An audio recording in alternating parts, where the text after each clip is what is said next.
నమస్తే అన్న అందరికీ నమస్కారం. కువైట్ చరిత్రలో తొలిసారిగా మనం చూసుకుంటే సముద్రంలో అరుదైన జాతి డాల్ఫిన్లు కనుగొనబడ్డాయి. కువైట్ గల్ఫ్ దక్షిణ భాగంలోని ఆమ్నమల్ ద్వీపం సమీపంలో 3 మీటర్ల లోతులో పెద్ద మరియు చిన్న డాల్ఫిన్ల గుంపు కనిపించిందని చెప్పేసి కువైట్ మారిటైమ్ ఆపరేషన్స్ అధిపతి వలీద్ ఆల్ షెట్టి గారు ప్రకటించారు. ప్లాస్టిక్ శిథిలాలు మరియు ఫిషింగ్ నెట్లను తొలగించడానికి ద్వీపానికి ఒక సాధారణ సందర్శన సమయంలో ఈ అరుదైన దృశ్యం కనిపించిందని చెప్పి ఆయన చెప్పారు.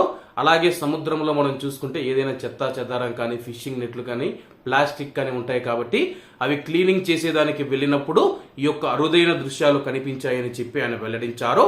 కువైట్ ప్రభుత్వం చేపలు పట్టడం నిషేధించడం మరియు ఈ ప్రాంతంలో వలల వినియోగం తగ్గడం దీనికి కారణం.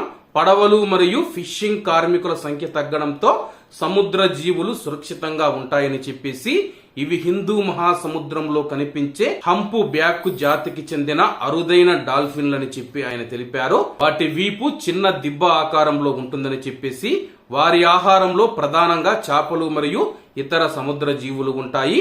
కువైట్ గల్ఫ్ లో ఇప్పటికే అనేక సముద్ర క్షీరదాలు కనుగొనబడ్డాయి. వాటిలో డాల్ఫిన్లు మరియు హిందూ మహాసముద్రంలో కనిపించే ఇతర క్షీరదాలు ఉన్నాయని చెప్పి ఆయన వెల్లడించారు. ప్రస్తుతం మనం చూసుకుంటే కువైట్ సముద్రంలో కువైట్ చరిత్రలోనే తొలిసారిగా హిందూ మహాసముద్రంలో కనిపించే అరుదైన డాల్ఫిన్ జాతికి చెందిన డాల్ఫిన్లు ఏవైతే ఉన్నాయో కువైట్ సముద్రంలో 3 మీటర్ల లోతులో కనిపించాయని చెప్పి ఆయన వెల్లడించారు.